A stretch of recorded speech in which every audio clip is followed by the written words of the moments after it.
Good evening, Guardians. Welcome back to Tower Casuals, the Destiny podcast. I am your host, Josh, once again filling in for Corey, who is out on paternity leave.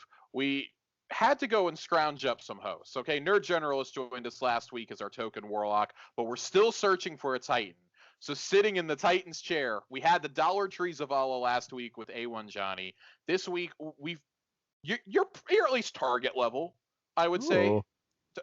The target Kernal Panic. I will take it. I'm a frequent target shopper. Is he a target because he dies a lot? No. I think when we did the mission today, I think that you died way more than me. Okay. I just give room for the statistics to change. That's all I'm saying. That's the last time I fucking walk you through an activity. You didn't walk me through it. He's target level. If we're trying to build up to what Corey is, which is like the king of e-commerce, essentially, in this scenario, we've gone from Dollar Tree, we've gone up to Target. I didn't want to disrespect Joe by saying he was Walmart level. He's not great value. Okay, we spent a little bit more money this week and went to Target. The Titans of Walmart. Please, someone make that site. The Titans of Walmart. I have a solid veneer. I'm still particle board on the inside, but I got a good veneer. You have a good exterior, Joe. Okay, you put on a good front. Hollow inside, but there's something Jesus there. Christ. And of course, that other voice you hear, as we said earlier, that is NerdGeneralist, the fan favorite, apparently.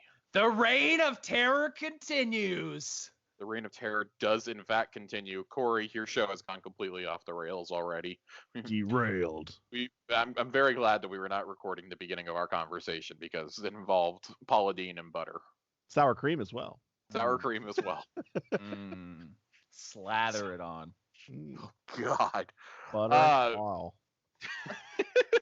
A little bit of housekeeping. Of course, we do post. We usually do a live show Thursday nights, but no live show until Corey gets back. My MacBook will simply not handle OBS without crashing the entire computer, and I don't really want to go through that again. So you'll have to wait for the audio version, posting on Friday mornings.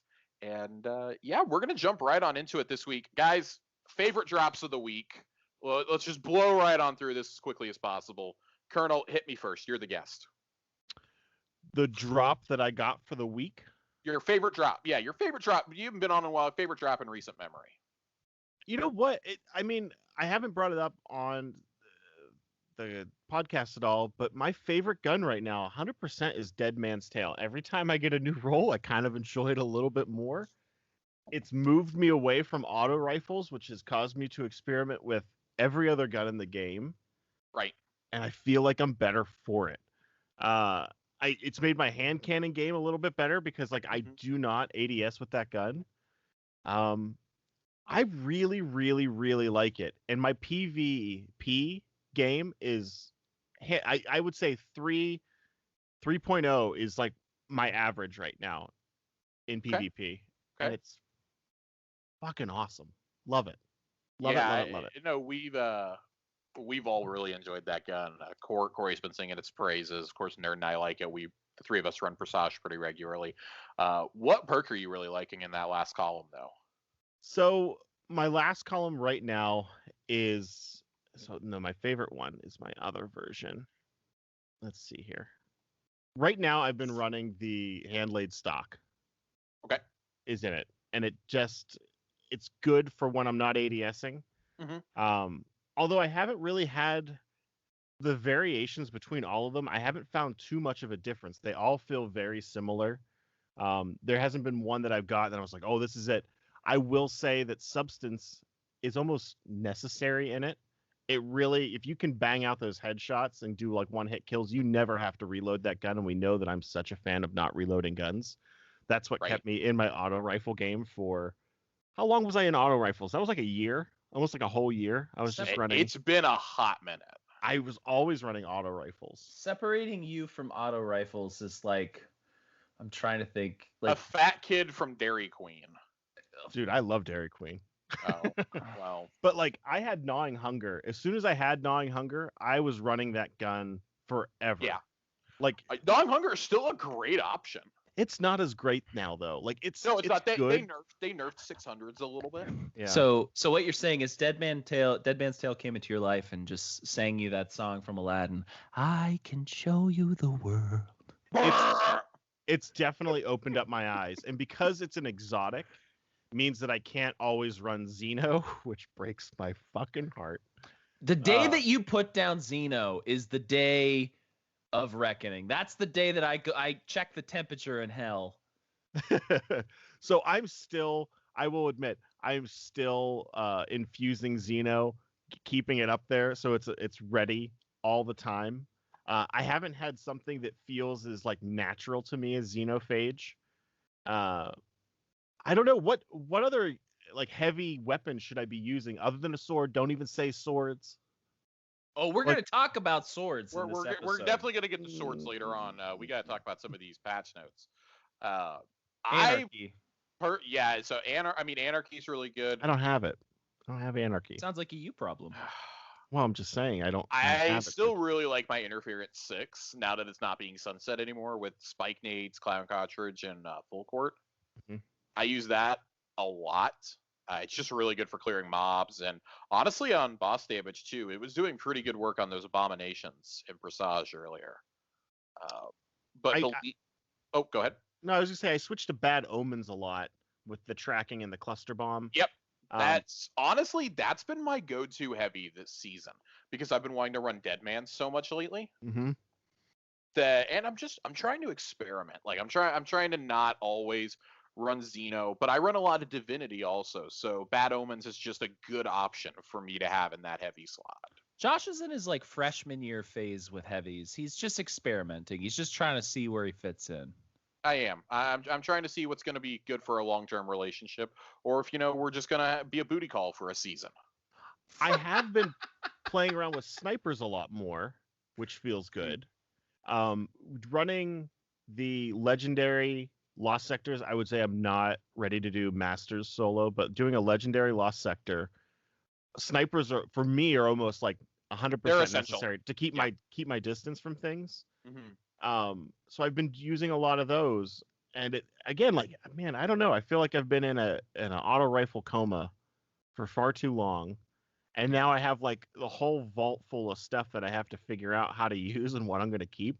My vault is still maxed out, 500 out of 500. I got like a little bit of buffer with my postmaster. Joe, man, it feels good to get out of your comfort zone and to find stuff that you like. Sure. I definitely did that this season with a couple guns, and given how long I know you've been in the auto rifle closet, it probably feels good to come out. It does. It really does. I should probably call my parents. They should know. I feel like I did it publicly before I let them know that. Jesus Christ. But I don't know. It is really weird to play like half of Destiny.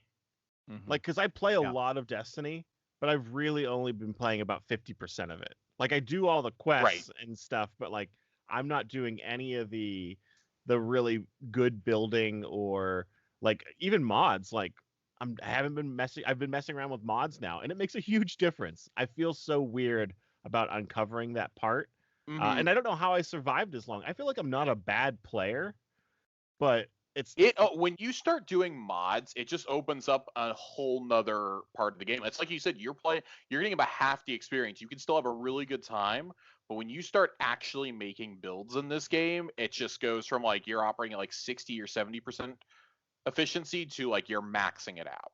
Right. It is very bizarre to go in and do that because it's like I don't have fun doing that. Like I am not like the numbers guy. I'm like, oh, this will increase me by like 25% of the 2.3. Especially when I read the TWAB and I'm like, oh, they're decreasing. I'm like, yeah, okay, it's gonna not fire as far. That's cool.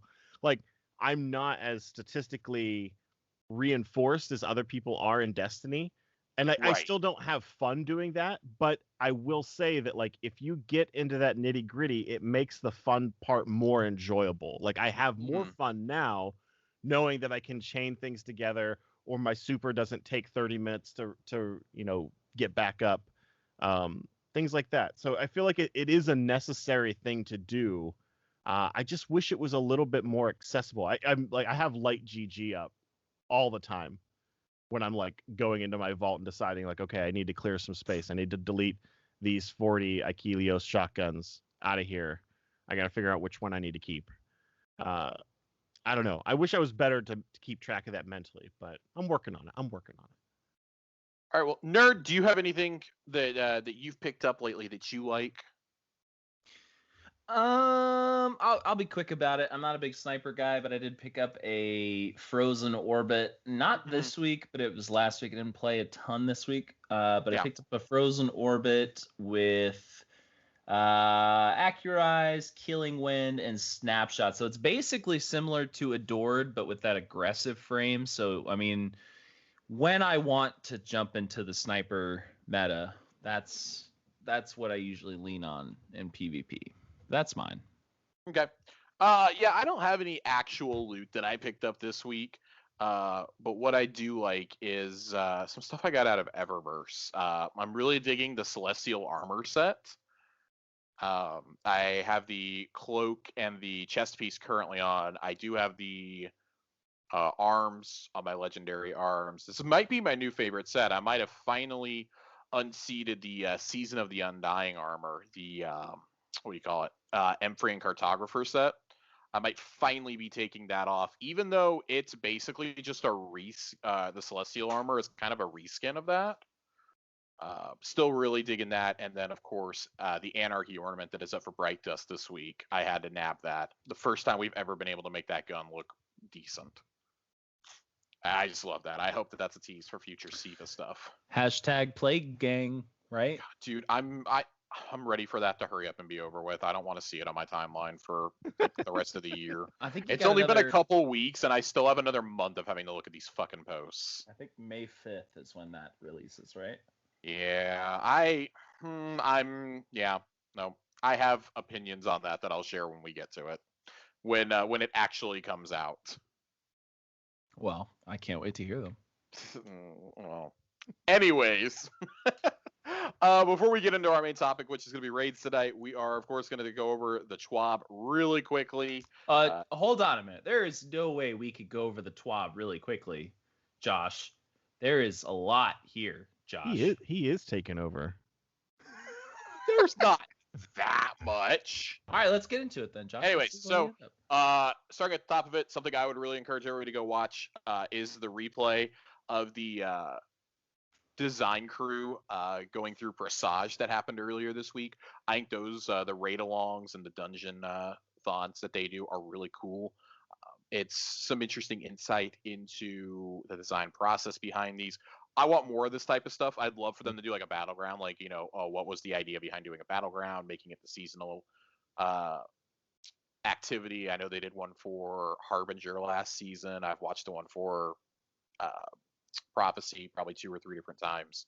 I really like those.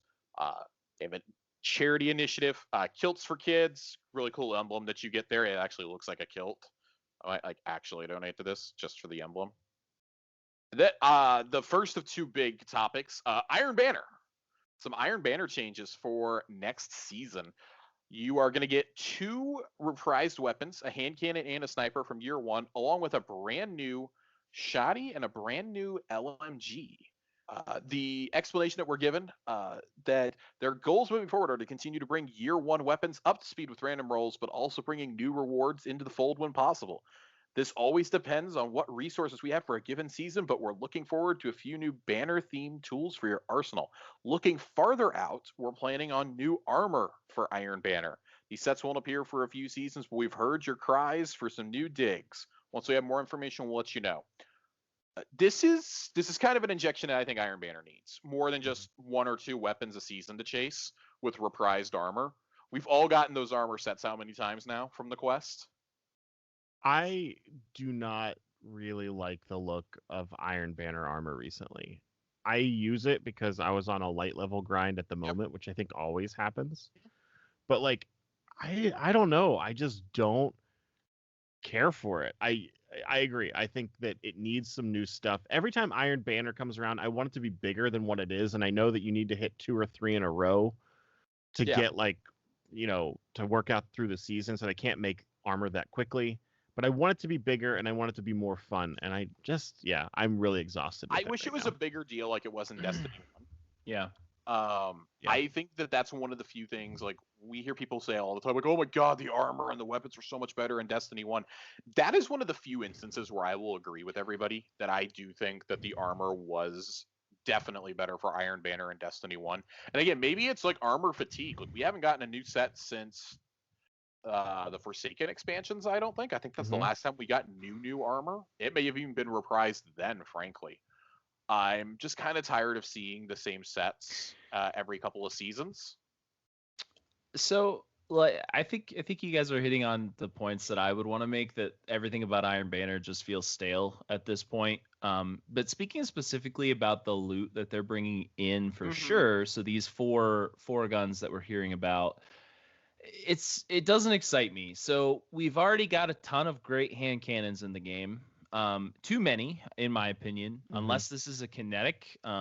If, for God's sake, if this is an energy hand cannon, I'm going to be so upset. We have too many hand cannons in the game. There's just too many good ones. Snipers, I would venture to say we have too many in the game. There's really nothing that a new sniper rifle, I think, is going to do to unseat some of the meta ones. Icebreaker. Sorry. Oh, well, I mean, that's a completely different story. LMGs are just in a crappy place right now. I think LMGs really need a buff before they're going to be viable. And, I mean, do we really need another shotgun? Not really. The shotgun, the only reason that I would say I'm okay with the shotgun being added is we're about to get into this, the nerfs to Felwinters and Astral Horizon. I think the door is definitely open because the 7th Seraph CQC, I think, is going to be that, and Retail Tale are probably going to be top of the line next season now for legendary shotties.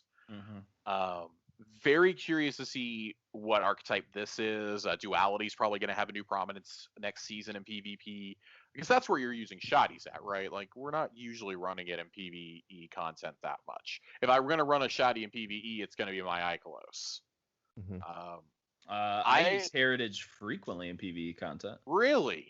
Yeah. I only really use it in Gambit. Heritage is such a... I don't know. I don't like slug shotties to begin with. So I'm not an overly big... Like, that, first in, last out, not a really big fan. Like, I understand they have their places, especially for boss DPS once you get Anarchy and you get, like, a Divinity or a Tether down. I get it. I just personally have never cared for them. I do think Heritage is a really good shotty. Just, I don't know. But any last thoughts on Iron Banner? We did go over Iron Banner on Corey's last episode a couple weeks ago, so it's kind of nice to see a follow-up already on one of the main things we were hitting, which was we need new loot. Of course, we are waiting on the new armor, which they address here a little bit. And my biggest thing is just change it up from Control. In Destiny 1, you know, we had Rift, we had Mayhem. Iron Banner Mayhem was so much fun, but here I don't think you can do Iron Banner Mayhem without completely nerfing Shards of Galanor. Like, you can't walk in there with please, Bungie, do not do Iron Banner as Mayhem. Give me some with other stasis. I don't think you can. Yeah, I think people would just kill themselves. Mayhem is one of those things that I do only for specific reasons, and it should. I just would not want to play Mayhem for an entire evening. See, I feel like I'm one of the very few that actually really enjoys Mayhem, because it lets me tap into that power fantasy of being a Guardian with just, like, unlimited supers and abilities. Like, that's just so much fun to me, and it only comes around, like, once every month and a half. I enjoy that mode a lot more than I probably should, and I'm not even talking about, like, just running shards. Like, I genuinely just enjoy it. I would like it if it felt better. Yeah. And, like, you get everyone's doing the same stuff in it. I mean, I guess, like, it's not that can sum up almost all of the rotational Correct. modes outside of Control. Yeah, I just wish it was. They just need some refinement. Oh, go ahead. Sorry. I just wish it was a little bit more balanced, I think. Yeah. So that I could use all supers would be viable. But once somebody in a match sets the tone, it stays. This is probably going to be the next one to go into the vault, I think, for some refurbishment. So we know that's why they pulled a lot of the other ones, and they're like, yeah, like momentum control, and I forget what the other one was that's going to come back at some point this year. Probably next season, honestly, is when you're going to see those come back into the rotation, and maybe like Showdown and, for instance, Mayhem be taken out and come back with the Witch Queen. They know that a lot of these modes need to be worked on. Like people just aren't playing them. Like I feel like a lot of us are playing the ones this season because we have to Mm-hmm. for the seasonal challenges. But like for instance, Breakthrough, which is not in it it hasn't been in it since before Beyond Light.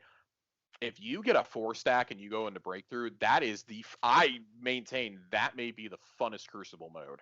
It is just relentless. If you have a team that all knows how to play together, it's basically Trials but holding down a point. Mhm. That's essentially what it is. It's great. Yeah. I like that one a lot. Momentum Control, I'm excited to come back. I think that one is just that may be the funnest. I like SWAT a lot from the Halo days. Yeah. So I'm interested to see, especially with Dead Man's Tale, because that's a Jade Rabbit dominated mode. Yeah. Dead Man's though, you're gonna make people sniping from across the map. Do you feel that? So I remember in D1 when acquiring armor for Iron Banner used to be like such a thing, and if you had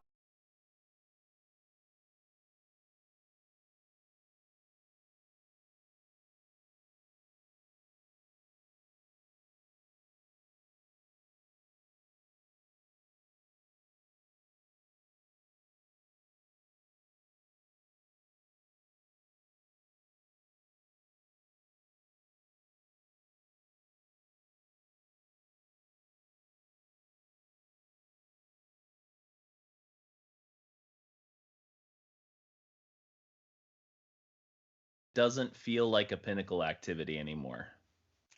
I think, that, and yeah, I I think agree with to a that. degree that's okay. Like if that's like you're like almost start because I've never gotten a piece of Iron Banner armor from a drop or from the quest completing that I've wanted to keep. I have approximately one piece because I take that back. I have my character pulled up right now. I think it's my chest piece.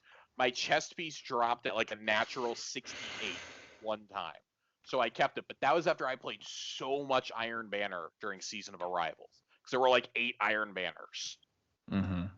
Like again, I don't think necessarily like to get good statted armor like we have to punish the players like they have to do something that's going to be really hard because that was the whole thing that I like about Iron Banner and Destiny 2 is it feels a bit more accessible. There was no comp in Destiny 1, so everybody was in there, all the tryhards, all the sweats, especially if Trials wasn't up. Like don't go in there during the week. Like you have to wait till Trials is up because then all those people will be out of the playlist.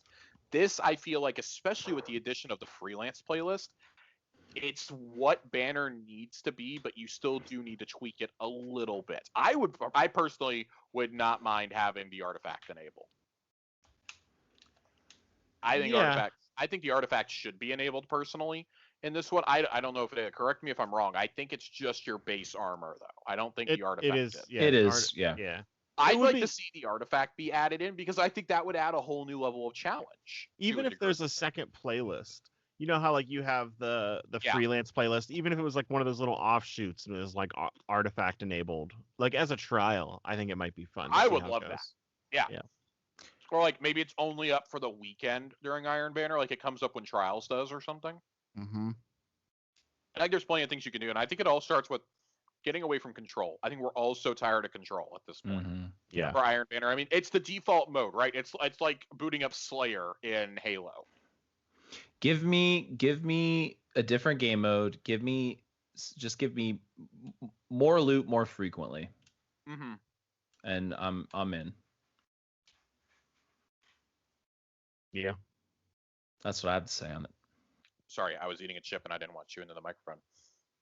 But all right, we're gonna get off Iron Banner though because, of course, the big topic tonight is the nerfs. The nerfs coming next season. Oh, you should change your name to NerdGeneralist. Have you done that? Right. Oh, I can make that happen. So we are going to read through all of these. Normally we just kind of skim them over, but these aren't full patch notes. We do think it's important to talk about a good amount of these. First off, aggressive. These are for different weapon frames. In this section, aggressive 120 RPM hand cannons are going to be reined in just a little bit. They will now have damage and aim assist fall off difference reduced by 2 and 4 meters based on the range stat, and halves the range buff that they received in Beyond Light. So they won't be as dominant as they are now, but they will still be better than they were in Season of Arrivals when they were just dog shit.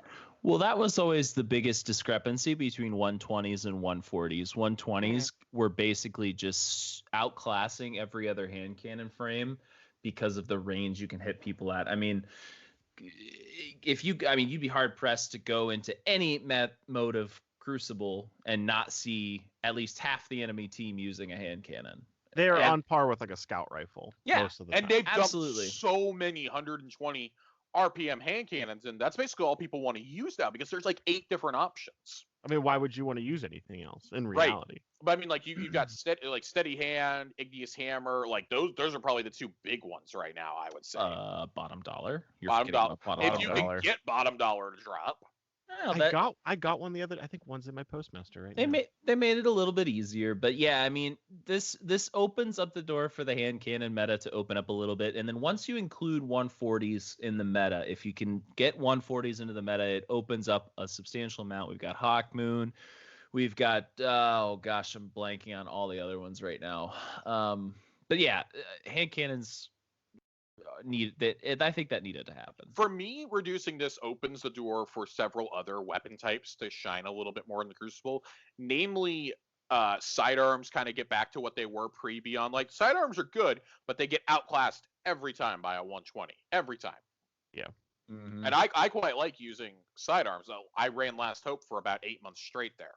I'm like Joe with his falling guillotine, or not falling guillotine, Gnawing Hunger. Gnawing Hunger, whatever. It was something with a G. With his Gnawing Hunger, that's how it was with Last Hope and with Fool's Remedy there for a while. I think it opens the door for sidearms and fusions, though, to be good again in PvP. And maybe not to the level that Aaron's Hill was, but I'm excited for something other than fucking hand cannons to be getting used. And of course, we're going to talk about those crispy shotgun nerfs. We're getting there. We're going to keep teasing and hyping it up because we're so excited. Vortex frame swords. With Falling Guillotine now viable, however, we need to adjust it a little as its damage output is flat out higher than all other legendary swords. With this change, it keeps its damage output, but we're reducing its reserves output by reducing the number of heavy attacks you can perform. Full heavy attack ammo cost now goes from 4 to 6. I feel like Bungie has something against Falling Guillotine. I feel like they hate it. And it makes me mad. This change does not bother me as much as the next one. You mean the chip change damage? Oh, okay. The chip damage bothers me quite a bit more on this because it was so good for breaking shields of any kind. And that it got to the point where that's what I was using it for because when we run Deepstone Crypt, for example, I'm the divinity bitch, so I'm usually running my sword in there, running around killing captains. So that my partner doesn't die, but also trying to usually run to either operator or suppressor, whoever I think is having more trouble, so we can kill them and then get ready for damage. Hey, listen, operator never has trouble. Am I right, Colonel? I don't think I have trouble very often. Colonel and I never have trouble. You get off your high horse, Josh. The only thing that I would say I had trouble with for a while is when I would be disabled. And we realized that there was some sort of bug associated with that. If we did something, it would disable You can't it. Like go we went up. to that area. You cannot go up on that building. Because it would be disabled, and I'd be like, "Why can't I do anything?" And that's your no square, Colonel. You don't go up there. But like I said, just chip damage. Certain weapons, aka swords and bastion, bypass shields by varying amounts, which has caused numerous issues with stasis encased enemies, encounter mechanics, and other content. Hold on. I want to go back. I want to go back to Falling Guillotine specifically. Okay. So it always really pisses me off when Bungie targets one specific one specific weapon out of an entire archetype. So we're talking swords in general now. Take Lament out because it's an exotic. So we'll talk legendary swords. They have consistently targeted Falling Guillotine. Give me some other option to use, right? Like, there are no other options except for Lament to use if you want to roll swords in that spot. For boss damage, add clear, there might be a couple other options, but like, it seems to me like if one thing is not the problem. It's the entire archetype needs to be boosted or tweaked in some way. Am I wrong? How do you guys feel about that? No, I don't think you're wrong. I think that this is a problem of Bungie created a weapon, not realizing how much it was going to completely dominate the game, and they didn't have a backup plan ready to go. Wait, Bungie created a weapon and they weren't aware it was going to completely dominate the game? That's never happened before. I also don't think that that's entirely true. Swords have been a problem since they've been introduced, and that's in D1. Not quite No. to this. So they were definitely a problem. So it's funny because Falling Guillotine had the exact same problem when it was Dark Drinker in Destiny 1. For a solid year there, that was the go-to for boss damage. In anything that was not a raid, you ran Dark Drinker and just did the spin attack. That's Right. what you did. Right. Destiny 2, swords look cool, but they were a fucking joke until Falling Guillotine. Like, in year Black 1 Talon, and 2, okay. there were no swords in the meta. I remember only being upset one time because I didn't have a sword, and it's because the hunter sword looked really fucking cool. And there were some people using it in PvP for a little while with an invis. There was like a weird meta there, but swords didn't show up until Falling Guillotine. So I think that you're In going to start seeing Destiny change 2. with swords because, so for example, Solascar, the trial sword, can roll with chain reaction. And I think that's a super intriguing perk for a sword because it's a bolt caster type. So it operates much like Temptation's Hook and Black Talon. You hit a group of enemies with that and you have chain reaction, that automatically becomes a viable PvE sword. Maybe not for boss damage, but for a lot of other stuff. I personally would like to see more swords roll with that, but also it's just like, I don't know why we keep nerfing this. Well, I know why we keep nerfing this particular sword. It's because it does what no other sword does. It makes sense to me, and it fits Bungie's sort of. Go ahead. Sorry. I was just gonna say, at that point though, if you acknowledge it's doing that much damage, I would rather you leave it in there and just leave it broken, but make it an exotic. Yeah. Like, just rework it on the back end and be like, hey guys, we kind of realize we fucked up here. And we realize, like, this is kind of a one-of-a-kind sword. It does something that no other sword does. It spins, this and that. And I'm sure there's going to be a Falling Guillotine 2.0 at some point this next year. But, you know, we realize we fucked up. We're going to treat this like it's, you know, like it's an exotic. We're going to make it a permanent exotic. We're going to let it do it because it does something that nothing else does. Do you think that's probably your best option? Do you think there would ever be a time, and the community would lose their shit, where they take a legendary gun and make it an exotic? I think this would be one of the only times where this would be acceptable, because you've had more than enough time to go get a Falling Guillotine. Just take a stat, take one of the rolls. Hell, make it a random roll exotic for all I care. Yeah. That, and be like, here you go, because a lot of people aren't going to go grind for another Falling Guillotine. Like, I got my one, and that's what I keep using. I like that concept. The question is, at that point, what do you do with the people who already have a Falling Guillotine? Does it stay the same? Do you like make it obsolete? And then what is the criteria that a weapon has to hit? Because like we've had things that could also probably classify as that, like Recluse, and so Mountaintop. You have to remember, like, this weapon was made with sunsetting in mind originally. Yeah. They made Falling Guillotine. They were planning the sunset stuff. So letting it run amok for a full year fit in with what their theory was for legendaries originally. That's why they never really nerfed Felwinters. Because, these guns are going to be around only for 12 months. We're going to let you do your damage. We're going to let you feel like a god, and then we're going to take them away from you. And so I think I'll defend them a little bit when we look at that, because no other legendary weapon has been as problematic as those two in the last year. Mm-hmm. Like, by and large. I think that the difference between, and I thought we went into this when like Witherhoard came out, is that I think exotic should have something that is not a stat buff or a stat bar. Mm-hmm. And that's what I mean, like Recluse was I mean, as good as it was, I mean, the real reason it was a good roll and with like the right stats for that type of gun. It did have a unique perk though. It did. But I don't know. It doesn't feel like it to me. It doesn't feel the same. It still kind of felt like an SMG to me. Joe, you also gotta remember when all of us were getting Recluse, that was after like 4 nerfs. That's the true. main problem with That's Recluse true. was on PC when it was a fucking trace rifle. And we were also playing on Xbox, which was still running at 30 at the time. Yep. And that's a huge difference for across the board when you're shooting anything in this game. Like I played for a little bit on PC today. I was helping introduce a friend to Destiny, and I like deleted a character and created a new one. We should fucking talk about that, by the way, because I played like the first like intro missions. It's terrible, isn't it? Oh, it's really, really, really. Like the whole time I'm like apologizing. I'm like, the game's not this. The game is much better than this. You should keep playing. Like it was just like.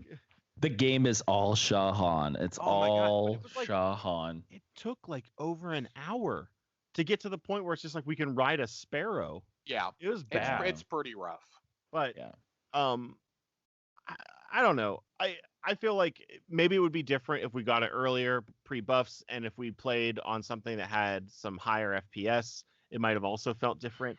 But when I started playing with it, I'm like, yeah, it's good, but it didn't feel like that good.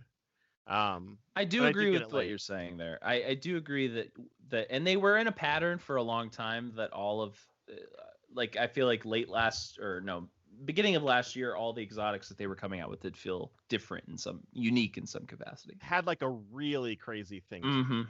Yeah, I'm on board. Yeah. So yeah, that's just kind of I think that's kind of our gripe across the board with swords. We talked about chip damage during all this. Let's talk about perks, okay? Because I'm fine with I'm fine with all these changes. Actually, I think the quick draw nerf is my absolute favorite thing that I've seen in a TWAB in quite some time. This perk is intended to provide faster swap speed, but it also passively buffs handling by 100. This completely negates the downside of using low handling weapons such as aggressive shotguns, sniper rifles, and hand cannons, which is not something we want to encourage. These weapons should have downsides, and working around those completely via perk isn't healthy. We don't think allowing a fast swap to the shotgun subfamily with the highest one-hit kill range is great either. The handling bonus is now removed 1 second after switching to this weapon or upon aiming down sights, and they will be replacing. Now, this is the part where the community, I think, largely is going to embrace this, but you're going to have a whole bunch of really, really loud people on Reddit and on Twitter being really mad about this. This almost goes hand in hand with Joe's thing of how would you feel about what would the community's reaction be if you took a legendary made in an exotic, replaced quick draw with surplus on new and existing drops of Felwinters and Astral Horizon. They are going to go into your vault and into your inventory, and if you have one of those two guns with quick draw, it will be taken away. The way you say that makes it sound very sneaky, but it's technically their vault. It is. Okay. That came off way more like 4chan conspiracy than I. It sounded a lot like they're gonna put you two on your iPod. Sorry, I watched 6 episodes of Into the Store on HBO. I'm knee deep in conspiracy theories right now. Bungie's gonna go to our vault and take our guns into your computer. You would steal a TV. You wouldn't steal a TV. Why would you take Felwinter Lie's quick draw? I'm okay with this as long as this is not something they just willy-nilly do all the time. I think in this case they have had more than enough time to look at. They had already taken. You can no longer get a National Horizon with quick draw. They took that out this season. That was taken out of the loot pool. This is very clearly what they said at the beginning of the season when they said they would have a plan to deal with Felwinters going forward. This automatically, I don't want to say this takes Felwinters from being like the best shotty in the game, but it does not make it the go-to anymore. It will go from being like the must-have weapon for PvP, especially for Pinnacle PvP, to simply a very good choice. So, but okay, to be fair, like I don't think this solves the problem of Felwinters, and there are definitely ways that people can work around this. There are exotics, and I don't remember the one off the top of my head. I know there's definitely one on the Warlock side. I think it's Ophidia's that allows you it allows for faster handling. Granted, I mean, you are sacrificing an exotic piece of armor, and maybe that's a good enough swap. But Yes. like, I've always felt that the problem with Felwinters is the range, not so much the handling. But maybe I'm wrong. So when I run into Felwinters, literally, meaning when my character literally runs into the shotgun, it's always like someone will be shooting a weapon at me, and then as a Titan, I'm doing some sort of charge towards them. Yep. And at the last possible second, they pull out that shotgun and mid-charge destroy me with it. All right. So for me, I would say this is pretty good. I think the range is a little bit of a problem, and we'll see. But I wonder how much of that range is because they can switch to it quickly and then Correct. ADS on you. Correct. That's kind of my take on this as well. Like, I want to see how it is in action before I make any rush judgments of, oh my god, this is the best thing that's ever happened, or oh my god, they didn't do enough. I want to see how it plays because, like we were saying, there are going to be other options that will now be on par with a nerfed Felwinters. Well, we will find out tomorrow in trials whether or not this was a viable. We will not. This does not take effect until next season. Oh, really? This is all for season 14. Yeah. Yeah. They are previewing stuff a couple weeks out. So this will not take place until May 11th, I think is when the new season goes live. May 10th or May 11th, whatever that Tuesday is. Well, that's sad. I guess I'll get destroyed by Felwinters for a few more weeks. Get it while the getting's good. That's why there were so many videos of that and Astral set to I Will Remember You. You know what? At the very least, let's say that it's not super great and they need to go and tweak something else. You at least get to enjoy the 2 weeks where nobody knows and they're trying out a bunch of different guns. Yep. Which is always the best. My thing is, I've been making this case for a while that I felt that Felwinters was going to need to have a special nerf. And when I say a special nerf, I mean a special sunset. I felt like that was going to be their plan to deal with this. I think this is infinitely better. They are adjusting the perk, but you've had a full year running amok with this gun at this point. Like, try something new out. Like, it's got to be boring running the same weapon every single day. That's how I felt about Recluse. Like, I loved Recluse, but once I had to use other things, I was like, oh, damn, there are so many other good options in this game. Running amok totally just encompasses it because you just completely run around. You're untouchable. And, you know what would be kind of cool is if they tied, and this would be tough, but let's say that there is a really cool perk that you could put on a gun and somehow tie it to the seasonal artifact or something. So this way, mod. It would be a mod, I think, in that concept, because we do have seasonal mods, right? Yeah. So maybe like make a mod that would be more like a perk in this sense, or you know what I mean? I guess it'd still be a mod, but make it so that like, hey, you get to use it this season. We know that it's going to be powerful, but then you find a way to kind of sunset that gun in its heyday without kind of doing that, so to speak. I don't know. I think that's a cool idea. I think so. It might even be a cool idea in regards to like the guns that they give you in the season pass is include mods that are specific to that gun and that you can only use them for that season, but they boost the viability of it. So like actually that gives some good ways to boost usability. Like how many times have you guys used Threaded Needle, which is one of the seasonal guns that you get from the season pass, I believe? I have used it to finish the linear fusion section. Okay, exactly my point. If you give a mod that boosts that weapon's viability, just a small amount for that specific season, I think it gives people a reason to use it. I actually really like that idea, Kernal. Thank you. Not that my approval means anything. It doesn't. I'm glad you recognize that. But moving on. We've got wow. Why do I even come on this show, Josh? Because we have a lot to get through. Frenzy is being nerfed as well. Perk has extremely high uptime in PvE to the point where it's clearly a better choice than most other damage perks. We want it to award less damage than harder to activate damage perks. So reduce bonus damage from 20% to 15%. Not a massive drop off. I still think it's gonna be a really, really good perk. I like Frenzy personally. Mm-hmm. Yes. I just need a better gun to put it on. I love Frenzy on my Extraordinary Rendition. I'm fine with this, this debuff. Yep. It's still good. I still like other damage perks, like they say better. Like I like Rapid Hit Rampage a little bit better, but Frenzy is a really, really good option, especially for raids and dungeons, I feel. Reservoir Burst for fusion rifles now increases magazine size in addition to its other effects. Reduced full battery bonus damage from 33 to 25%. Upcoming content requires revisiting the power level of a damage perk that can be activated simply by having a full magazine. Wink, wink, nudge, nudge, say no more. This is clearly talking about Vex Mythoclast. Yes. That's very clearly what this is for. It's either that or there was a legendary fusion in the Vault also. It can be referring to either of these things, but if you bring back Vault and Vex Mythoclast is not in there, there will be literal marches on Bungie HQ. No, 100%. That's a very specific nod. Yeah. Do you know what wink wink nudge nudge say no more is from? Do you know that reference? No. It's from Monty Python. Just in case anybody out there wants to do a little history. Monty Python's a great show. You should watch it. A couple good movies.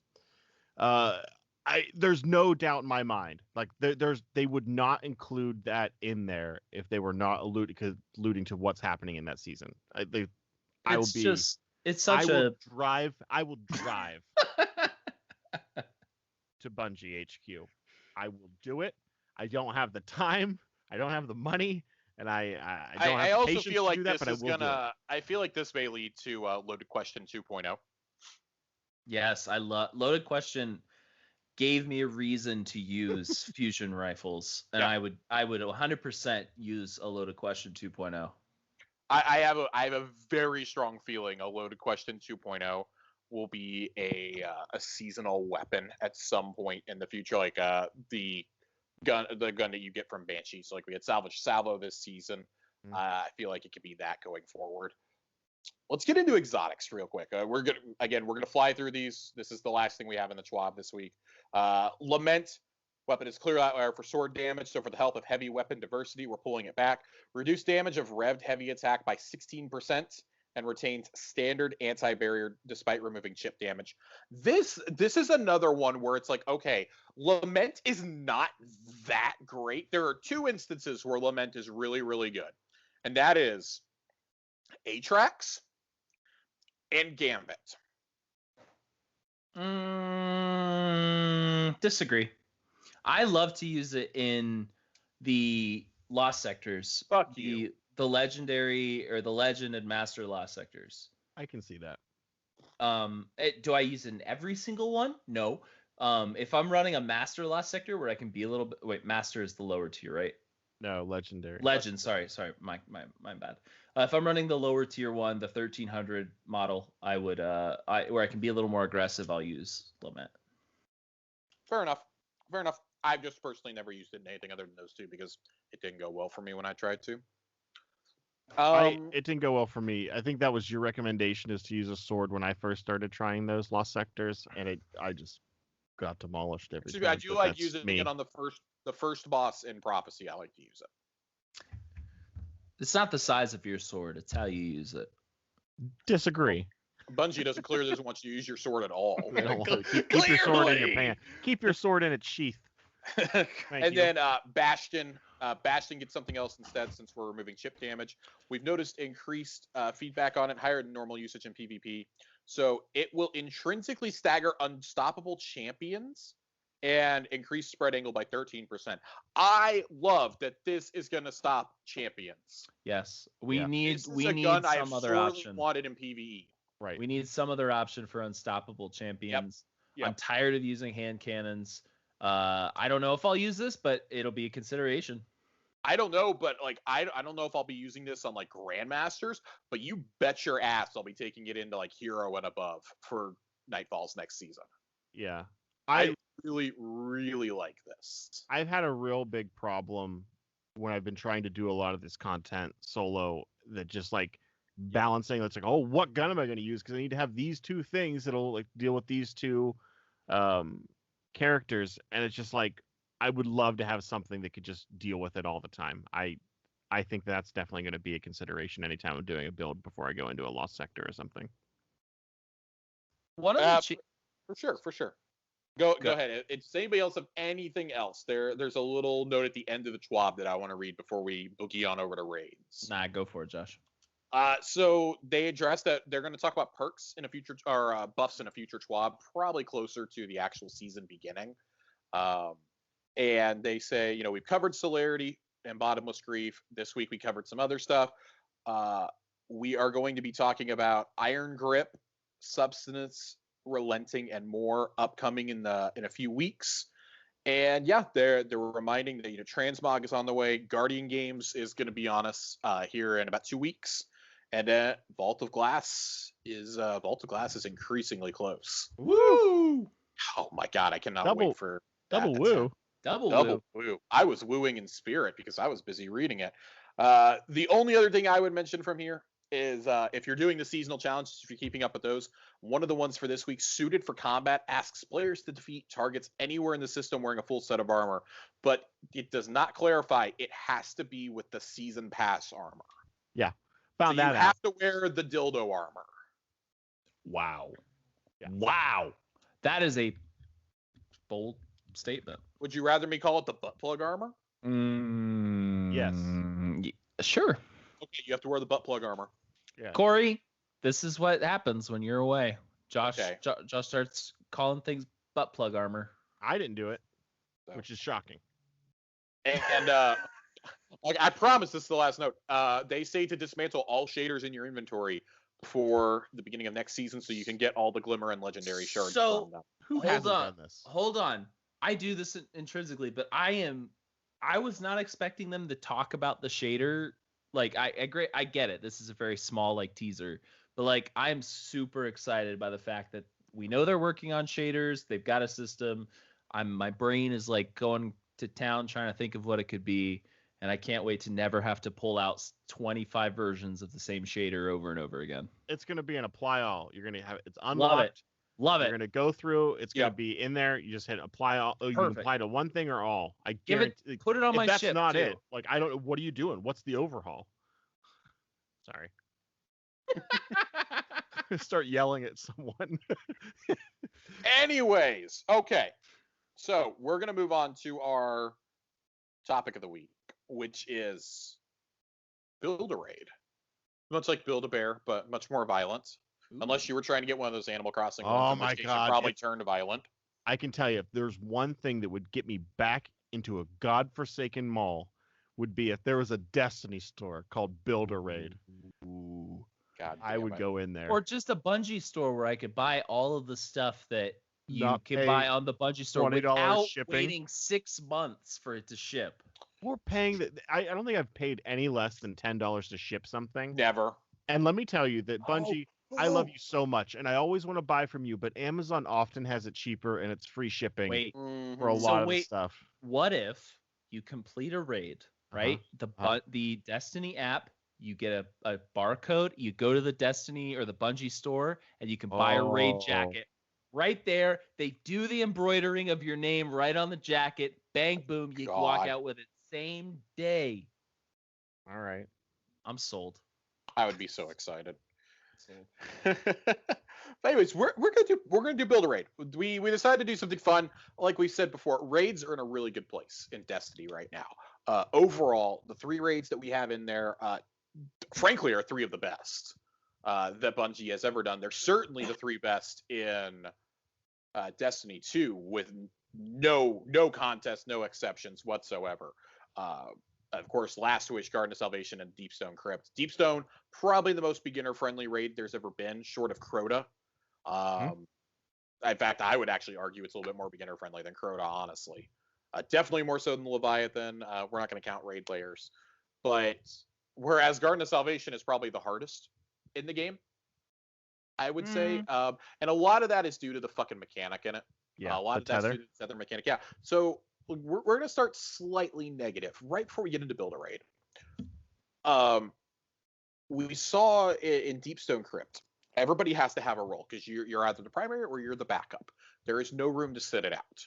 You can be carried through, but it's really honestly just easier if you learn how to do a role, whether that's scanner or uh, operator. Like I would honestly argue, like there's an easy one for each encounter. I would say to do like, Mhm. especially when you get to the final two encounters. Like suppressor is probably the one with the most pressure on it. In all frankness. Mm-hmm. Yes. That is not the one you hand to a beginner, but you can absolutely give them operator and say shoot the giant fucking bubble. Well, what I like about Deepstone specifically and those Mhm. things, and it's a pro and a con, is that each encounter, each role has like a more strenuous task. Like in the first encounter, operator definitely has the hardest task because they have to Right. go down, they have to remember positions. But then throughout the rest of the raid, operator's easy. Suppressor has the a couple encounters where it's tough. Like I don't know, it's a good and a bad point. Yeah, I mean I really like it. I like that there's different ways that you have to approach these encounters too. Like the third encounter is almost entirely just everybody does their job right and bada bing bada boom, you're done. You don't have to bother shooting the boss. You're doing ad control and you're dunking a couple balls.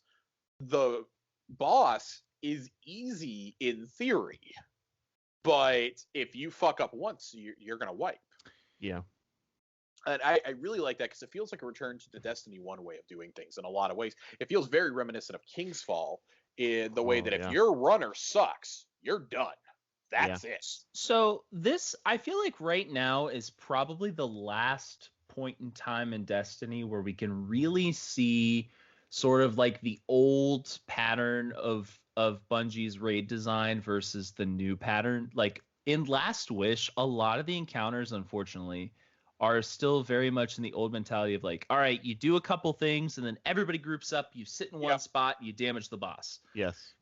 Whereas, something like Deepstone Crypt isn't anywhere like that. So once Last Wish goes away, I I don't would have, argue once Garden goes away. Garden I very much Garden. does that. I Yes. haven't done money. I haven't done any garden completion. So okay, so once those two raids go away, people who are getting into the raid game aren't going to know what that sort of raid design was like, and I think that's cool. But like now, I think is a really good time for people to get into raiding because you can see where we started with raid design and where we're going. I like how Deepstone specifically, and I would argue that even a lot of these exotic quests do a really good job, is really telegraphing what you need to learn. And they even do a cool thing now where they'll use that to like trick you sometimes. They're like, oh, you think it's going to be this because we told you this was this, but this time it's not that. But like, Right. I love that part about it. That it's like, hey, and at the end is like, you got to use everything that you've learned. It's very much like a good after school movie in that respect.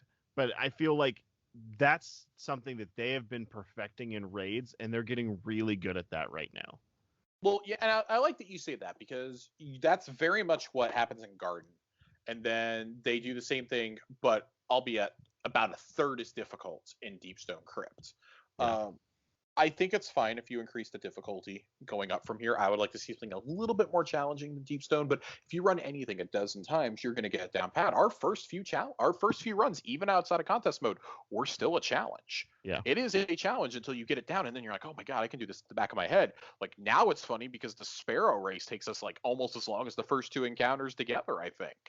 Like The first you don't have encounter, that we cheese we anymore. destroy the first Yeah. encounter now. We blow through that, and Vault, we pretty much know what we're getting with Vault. So I think with that and with Deepstone, you have your two there that are going to kind of be your starter raids, probably for the rest of Destiny 2's lifespan. I don't see them sunsetting those two particular raids. I don't think any raid is getting sunset this next year. I do think that Last Wish will be on the docket once Lightfall comes out, though. I do think that's when you're going to see that go away. I don't think you can take that away with the story of Savathun coming presumably to a close in the Witch Queen. And same with Garden. I don't know if Garden can go away, period, because of its connection to the darkness. So I think you're in a really interesting place, only having 3 or 4 raids total in the game right now. We don't have like 9 of them where nobody's running anything except for the newest one. I think that's a pretty healthy place to be in.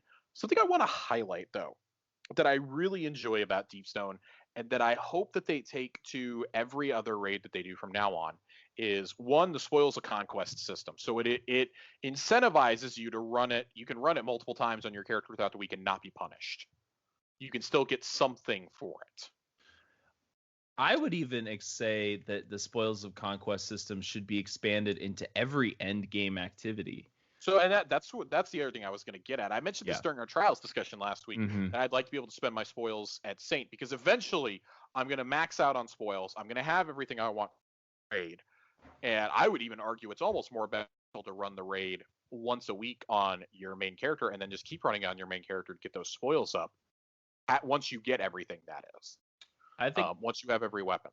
I think it's a good way to tie in Grandmasters too if they included it there. I think Grandmasters and Trials should have included. I would almost go so far to say that you should if you do a complete overhaul of them, you could include Gambit and potentially Iron Banner in there if those are truly going to be endgame activities. Yeah. I don't know if I want to see it in everything, because I do think at a certain point it should be restricted to like the top tier content. So Mhm. I would probably say raids, trials, and Grandmasters I'd be okay with it. Mhm. Like I would love if you you have the option to buy a chance roll on Nightfall weapon. Any of the 3 adept weapons, you could have a chance to buy a roll, regardless of what week it is. I think that would be a really cool option. But like, be like, hey, you have to spend a pretty penny to get this, Ooh. and make it slightly punishing. Like, Ooh. right now, to buy a weapon roll in Deepstone, I'll get to you in just a sec. When you buy a weapon in Deepstone, it basically costs you the equivalent of 1 week's worth of spoils if you ran it on one character.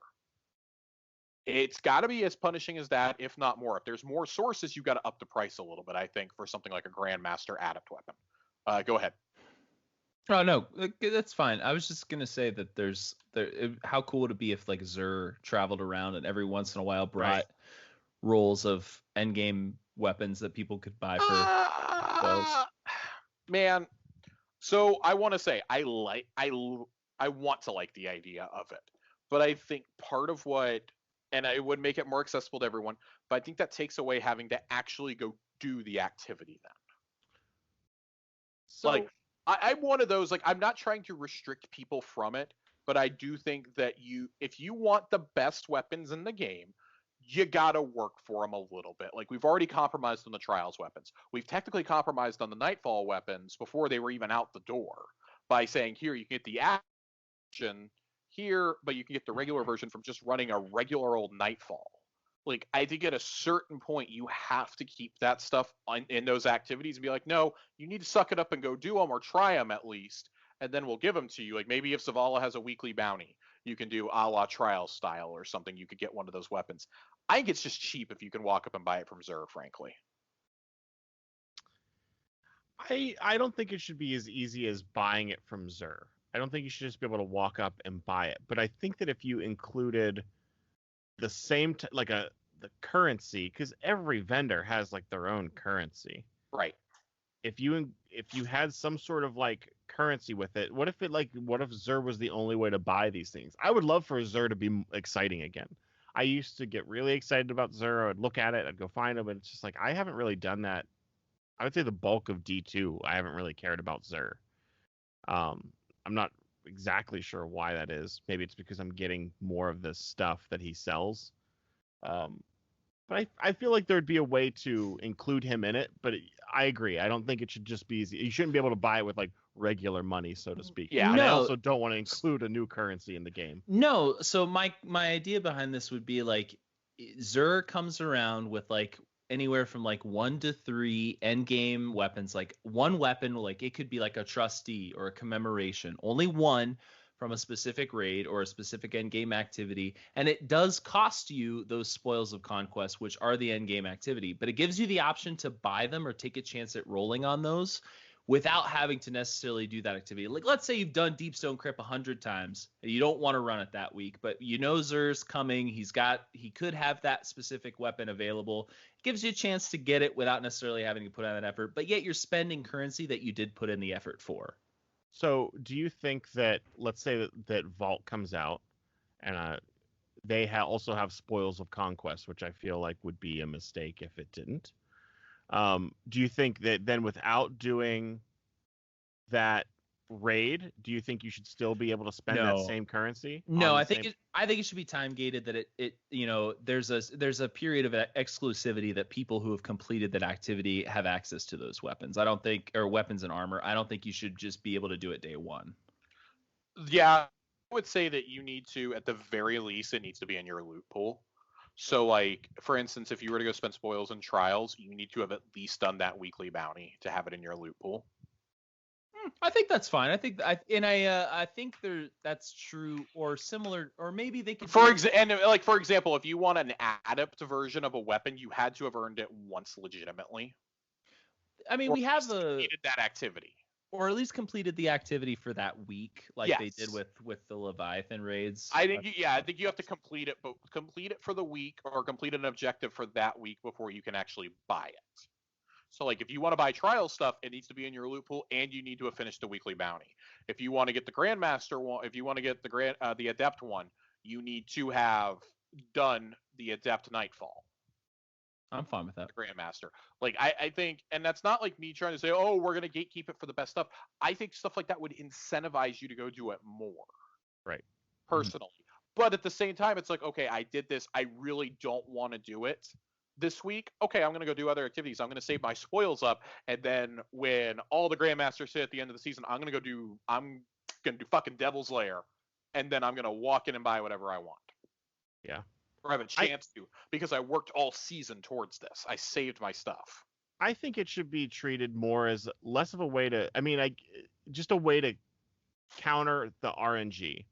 Like, yeah, that's all. Like, like, I keep playing and I keep getting a shitty roll. Give me a chance to get another roll without having to put in too much work. Or that's fair. I've done this. That's what the chess purpose is at the end of Deepstone. Right.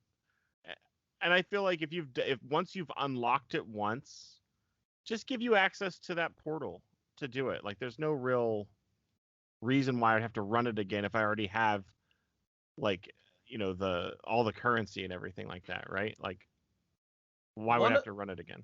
One of the like really good, trying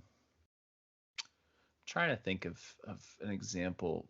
There, in a few MMOs that I've played, there are really good examples of letting, like, you complete an encounter within a raid and you get a specific, like, not necessarily a piece of gear like a weapon or armor, but you get some kind of consumable or some kind of currency, like, that lets you go back and trade it in for something else at any time at a vendor outside of that activity. I just feel like that's something that that Destiny could benefit from, because sometimes, when I get to the end of the raid and I know everybody's itching to go back to the tower, I might not want to necessarily sit there and decide what I want to get from that chest right now. Mm-hmm. But I know that I'm in a rush because I've got, 3 or 4 people are like, all right, let's go to the tower. I need to log off.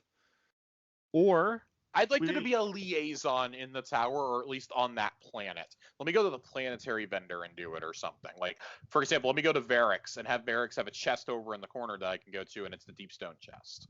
So they did this with Last Wish, and we really haven't got into the builder raid thing. I guess we kind of are, but, like, Last Wish had the wish screen, and you can go to basically any encounter. What if they introduce something more? I mean, it's still a lot of work for the same thing, but what if you could, like, just have something that you could do, be like, go to the vendor, go to the chest. I feel like the wish wall in Last Wish is definitely an underused thing. Yeah, I mean, like, let's say you want to raid and you really hate Callie for some reason, even though it's a super easy encounter, but you want to skip it. You could just put in the wish to go to Shirochi and just start the raid from right there. Let's say you just want to use your what's the thing that you need to open the chest at the end? I don't remember. You just go straight to Riven, you cheese Riven, you do the Queen's Walk, and you're done. And you can get your shot at 1K voices. I mean, I think that's an underused thing. They should bring it back in some capacity into all the raids. For sure. So let's go ahead and get into builder raid then. Okay. So what do we want to do? Do we want to decide let's do 4 things. Let's try and keep this like semi-brief, but 4 things we'd like to see ideally in a raid. Things I will say you cannot put in there. We've already discussed it ad nauseum. Chest and Spoils of Conquest, that's a given. So I got one that I feel like we should all at least say our pick. What enemy type? Ooh. For me, it's Vex. Me too. I love killing Vex. Man. I have had a specific raid in mind. It's always Vex for me. I think I'm going to... So, okay. Let's start with enemy type, and then I've got the next piece for us already. I'm going to go Vex. What's everyone's least favorite enemy? I know mine. Scorn. I just want to know. Scorn? Yeah. Fuck the Scorn. I feel like It's fucking Scorn. Fucking Scorn. Well, yes, no, okay, so Scorn, yeah, but I'm over Taken for now. Like I'm kind of done. I love Taken, but I'm also done with Taken. I think you've probably got 1, maybe 2 more raid/dungeons in the series that are going to have Taken, and I really think it's going to be. I think Savathun's is going to be half and half, similar to Taken King. And I think the very final raid of Destiny 2 will have Taken and whatever the Veil ends up being. Or Vex. I'm so sick of Cabal. Really? I am sick of fighting We Cabal. haven't had a good Cabal raid in ever. One of your favorite raids. You loved Leviathan, didn't you, Kernal? Not really. I mean, I liked it. Corey ranked it at like number 3 on his list. Well, okay. Well, Corey's not here. We can talk and about it. It's not necessarily about raids. It's just like I'm over fighting them. That's fair. We have basically driven them to the point of extinction. Similar to the Fallen, it really doesn't make too much sense after the events of Beyond Light for us to fight Fallen in a raid anymore. Right. Which is why I feel like they're going to throw Scorn at us, and I'm going to hate my life. Yeah. Now do we've all agreed on Vex. Mm-hmm. What would your ideal location be? And I respectfully request to go first on this. Go for it.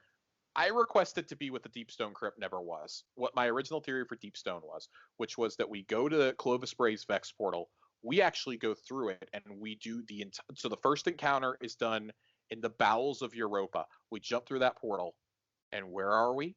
We are in unknown space on the Vex Homestar. The forge that created the Vex. All right. That's where we are. I'm invested. When you jump through that portal, you are completely in darkness, and all you see are the glowing eyes of the goblins, and you have to fight them in the dark. Ooh, I like that. Right. I'm in. All right, somebody else go. So Vex on the Vex homeworld, that's what I want. Starting on Europa, going through a portal, similar to how you go through the portal on the moon to the Black Garden. That's what we're talking here. Because the Vex, you can literally do anything. That's the coolest part about him, I think. Go ahead, Colonel. I mean, how do you follow up with that? I mean, like, I would say, like, I have nothing that specific. I would say, like, I don't like going to anything that's too planet heavy. Like, if I've already spent my time on the planet, like, I don't want to play something that looks like the planet. This should be a brand new space created for this encounter. Every time you play a raid, I feel like that should be very true. However, I will say I like the idea of you spawning into a part of the patrol map. Very similar to Vault of Glass. We've all talked about it. Love the intro to Vaults. But then after that, because anybody can come by and be in that first encounter. Right. But after that, you're on your own.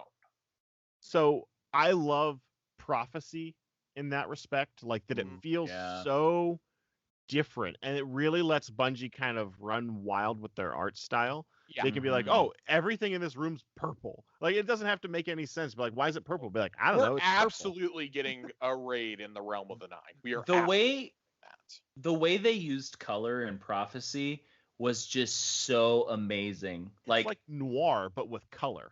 Well, it's noir, but it's also like 80s and it's like Daft Destiny. Exactly. Yeah. Like, and the I don't know, man. I was waiting for the Tron Legacy soundtrack to kick in. Dude.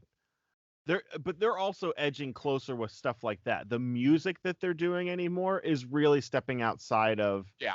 Mm-hmm. And I know I love you, Marty O'Donnell. I do, and you are responsible for the origins of so much good musically. But I really love the direction that they've been taking the music anymore. It's just like kind of anything goes with it. But I would say the Vex Homeworld sounds great though. for a location. Do you feel like I want to ask you about the music because you're a music guy, Colonel. Do you feel like the musical shift in Destiny kind of like recently started with the Whisper mission? Yes.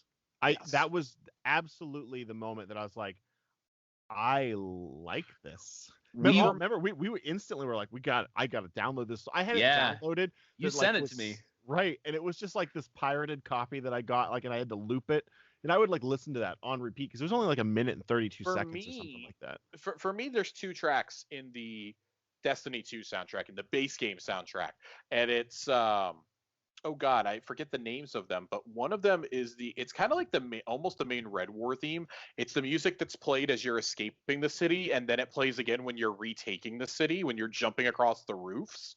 Mm-hmm. And like you're seeing everybody just like battered and injured, and you have to like dive through the portal because Zavala can't. So like naturally you have to be the one to go kill Gaul. Mm-hmm. So that one that plays, and then the music, it plays almost right after that. It plays the first time you set foot in the tower after finishing the Red War.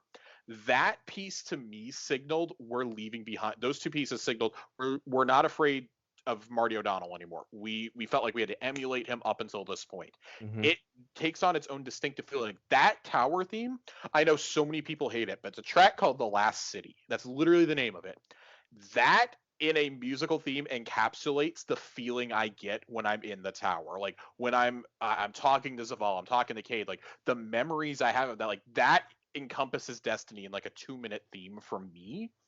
And the Whisper was the next step in that. That and Outbreak were kind of the next evolution.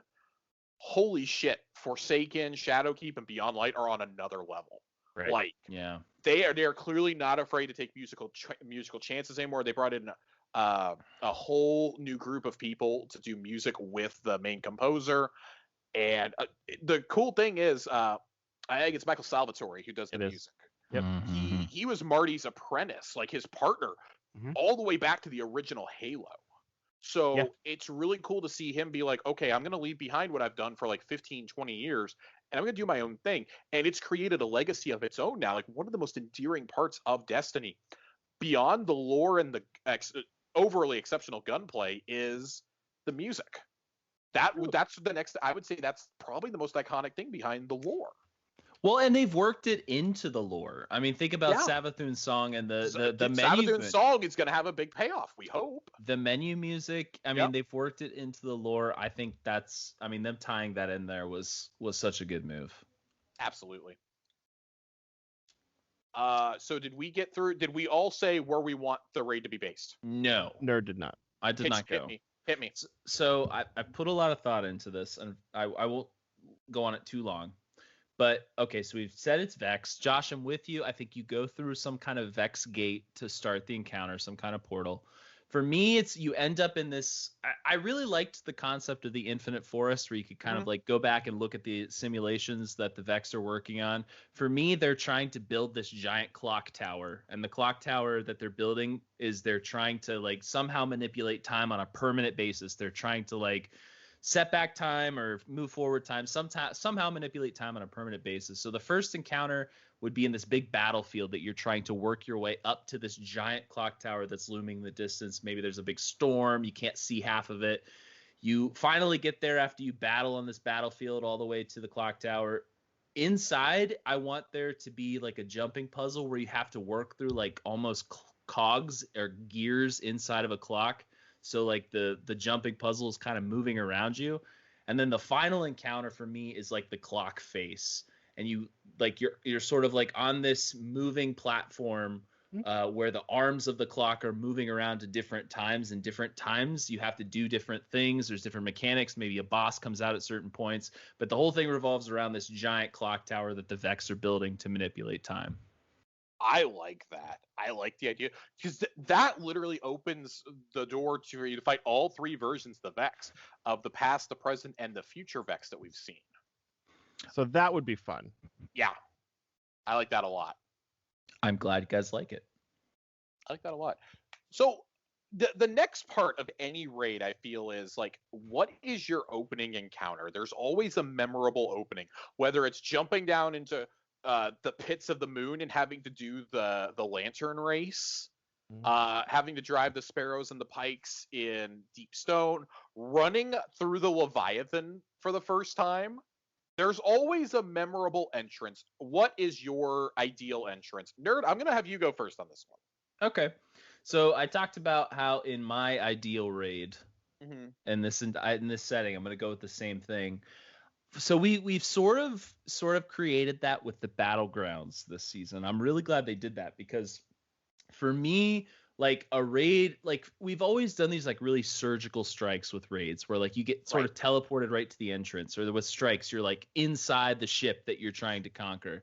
I like the concept of them having to fight their way up to a specific thing, but more importantly, I want to see the NPCs like of the Vanguard or tower people incorporated somehow into that. So like maybe we're working our way across this battlefield, maybe we get some tanks, but I want to see Holiday like providing air support in for us, like a ship fly across and blow up a bunch of Vex, and maybe Zavala shows up at some point and like is leading a charge on this Vex tower. It's a big battle, you're working your way through it, maybe there's objectives you have to do along the way. It's not a super mechanics heavy thing. It's going to be more of just about slaying out and surviving, but it's more story driven because like you're fighting your way up to there, and we've got these NPCs helping us along the way. So I like the idea that I want to expand on that a little bit for mine. So mine would be we take on Clovis Bray's Vex portal. Okay, so we journey into the bowels of Europa. You go on the strike path and everything. I think it would be really cool. You get down there and like Zavala and Ikora are kind of overseeing it with you, and then just like because you track the Vex signal there, right? And then out of nowhere, the portal activates, and you're like, we didn't do that, and then just like literally armies of Vex battleground style start coming out. Just armies upon armies, like more than what's in Glassway, start coming out. And you see Ikora popping off Nova bombs. You see Crow golden gunning things. You see Zavala throwing up bubbles for you when you don't ask him to. When you're about to fire your super off. You get all these ridiculous things. Give me Saladin with a giant hammer. Bring in the whole motherfucking Vanguard to help us wipe these out. And then like this big boss comes out that it's saying immune. And you have to like almost strategically make your way up, because he's not shooting you directly, but he has like pulsating attacks. You have to like hide behind the mountains of Vex that you've been killing. Mm-hmm. Almost like when you're running through the Leviathan's engines in Eater of Worlds. You have to hide in certain corners to not get burned alive. Something like that, except like Vex pulses are coming at you, and then you and your fire team jump through, and the radio's cut out, and that's when the darkness sets in. You have all you see are just goblin eyes, basically everything that was prepared to go through. You can even have a little cutscene of your guardians jumping through and like destroying the gate somehow. I don't know, throwing trip mine grenades or shooting off rockets to destroy it as like a little quick cutscene, and then that's when you turn around. It's dark, and that's all you see. The light dims and the lights come on, and then the Vex come on, and all you see is survive, and you have to fight your way through them in the darkness. Like you're fighting for like 3-4 minutes trying to stay alive. You're rezzing your friends, just like, I don't know, give me something fucking nuts. Give everybody a sword there or something, because it's just goblins. And then, like, you see a little light, like, you see Ghost floating over in the corner, Guardian, this way. And he's, like, illuminated a path, and you realize there is no way you are killing all of these. And you're just Helm's Deep style, you're running for the keep. You're just running. That would be cool. I absolutely love the goblin lighting up concept. Can someone that has enough Destiny action figures please just play with them to Josh narrating? Because it reminded me so much of Spaceballs when Lord Helmet is playing with these, like, he's like, oh no, you're so handsome. Like, that's really what it reminded me of. So can I riff off of your idea? Yes. Because that's where, so I had an idea, and I feel like it's kind of the same as yours, but like you kind of jazz it up a little bit, and then I have another thing that might be cool. So what if the opening, I think 100% surrounded by Vex, right? However, you find out like, and it's a lot. It has to be a lot of Vex, but they all have one shield type. So let's say it's solar or something, and you have to basically pop your super to mow them down. But then how every single first encounter is more like a leapfrog tactic or mentality. What if then there's the next wave is a different like shield type? So you have to strategically be like, okay, I'm going to run this and I will do this. And you could basically have each person to get through one wave. You have to have two people like pop their super and like collect the orbs and like leapfrog off one another. And then the next one is a different one. And then you could keep going with that until you get to the end where you are surrounded. Then what if like the 9 pull you out and take you to their world for whatever reason? But then like them doing that, the Vex now know how to get there. So then you can have this whole invasion type. Xur comes out with Gallarhorn. Oh my! What if he gave you? He's like, I've been saving this for you. So we've talked about this before. Yeah. That Gallarhorn. I don't want Gallarhorn to come back permanently, but I want there to be like one huge set piece where Gallarhorn comes back, and I think this raid would be a fantastic. Dude, what if he's like, it can never leave? Like, it almost certainly has to be in the raid in Lightfall at this point. There's no, or the expansion after Lightfall, there's no way you're going to end Destiny 2 without the most iconic weapon in the franchise showing up. But I don't want it to ever be something in my inventory. I want it to be a pick-upable weapon in that encounter, like a Scorch Cannons. Yeah. Where like, oh, these are the last. I've pulled these from across space and time. These are the last ones that exist. What if? Okay, so we're talking Vex, right? We find out that Xur fucked over by using Vex Tech. He fucked the Iron Lords that had the original galleys. Well, so he took them away and came to the present with them. So we have the Vex here, right? And the Vex do manipulate time in some capacity. What if our Guardian somehow is involved in this and comes and gives us Gallarhorn, but like our Destiny 1 Guardian or our Guardian in the space between Destiny 1 and 2 comes back and gives it to us? We go to the corridors of time and we pull it from our vault as the tower is being destroyed. That would be kind of cool. I'm fine with it. I feel like... Because, let me tell you something, it's fucking bullshit that they said Bastion was his favorite weapon. No, the fuck it wasn't. If my Guardian's being buried, he's being buried with fucking double swords, he's getting Gallarhorn across his chest. Colonel's getting fucking gnawing hunger. Well, gnawing if hunger we're talking like D1, it would have been D1 Hawkmoon. That's true. But, so... What did our Guardian ever use Dead Man's Tail? I'm just curious. Yes, now. So remember in Avengers Endgame, how it's like it is very much a love letter to every Avengers movie. We kind of go through time and get to experience like the best of, but like a remixed version of it. One of the last raids of Destiny should be that. I think you're absolutely right. I think there's got to be a massive Vex battle where we gain access to like that ability to travel through time. And we go and strategically armor ourselves up through doing these encounters. And then we get to like face Savathun. But like it's only available. We have to go and put it back so you don't get to keep any of it. Like it's the whole like rules of time travel kind of apply. Dude, I'm gonna need that. I'm gonna need the Iron Lord's axe from Rise of Iron to be in there. Oh, you like Oh, what if you could pick? What if you got to pick? I want the hive sword that we used against Crota. What if it's like the Matrix and you're just in this big white room and then just like the big shelves just come flying past you and it's every fucking like overpowered weapon and you just get Xur is just standing there waiting for like in a fucking kimono just waiting for you. What if he's dressed like Morpheus? It's just like him and Saint are just like having a pint. Yeah. Cade 6 is there. Oh, stop it. Don't you dare bring Cade into this. Cade 6 is standing there with Xur. It's him, it's Cade, the speaker is there. Everyone that we've lost along the way. Fuck the speaker. The speaker's a piece of shit. just Speaker had. actually was not, if you read the lore, but I'm sorry.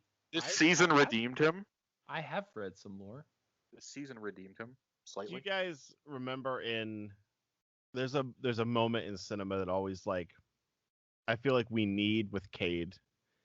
Do you remember when in Back to the Future? You guys have both seen Back to the Future. Yeah, that's not like Yes. weird.